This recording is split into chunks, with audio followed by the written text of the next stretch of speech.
완독지수란 밀레서재 회원분들의 이제 독서 통계를 바탕으로 완독할 확률 그리고 완독 예상 시간을 분석을 했습니다.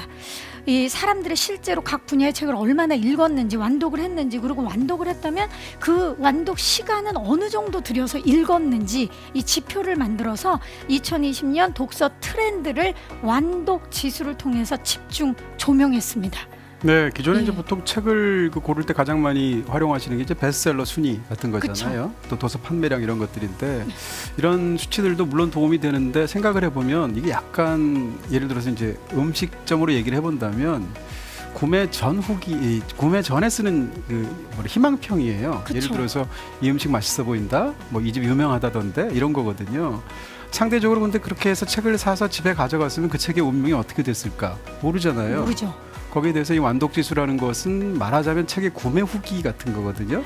음식 먹어보니까 어떻더라라는 얘기예요. 그런 면에서 본다면 사실은 책을 어떤 사람이 어떤 책을 고를까 읽을까라고 할 때 구매를 할 때의 마음과 실제로 구매한 다음에 상황을 비교를 해본다면 후자가 훨씬 더 도움이 되겠죠. 그렇죠. 그런 면에서 본다면 이 완독지수라는 것은 굉장히 흥미로운 지표가 되지 않을까 이런 생각이 들어요. 사실은 그 완독지수가 높다고 반드시 좋은 책이라고 생각하지는 않습니다. 그쵸. 어떤 책들은 어렵게라도 그 책을 끙끙대면서라도 예를 들어서 한 달씩 걸려서라도 읽을 만한 가치가 있는 책이 당연히 있고요.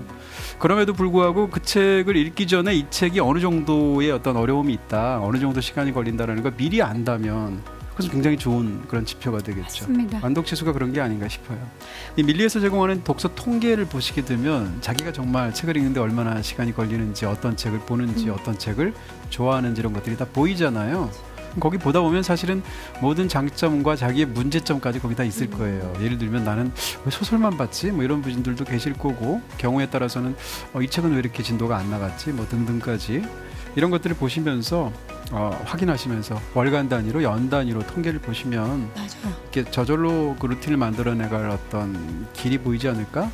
한 가지만 덧붙인다면 이런 말씀도 드리고 싶어요. 루틴대로만 자기가 하던 대로만 하는 것이 꼭 좋은 것만은 아니다라는 얘기고요. 기본적으로는 좋고요. 좋지만 사람이 자기의 취향대로만 계속 가게 되면 기본적으로 취향이라는 것은 구심력이 있거든요.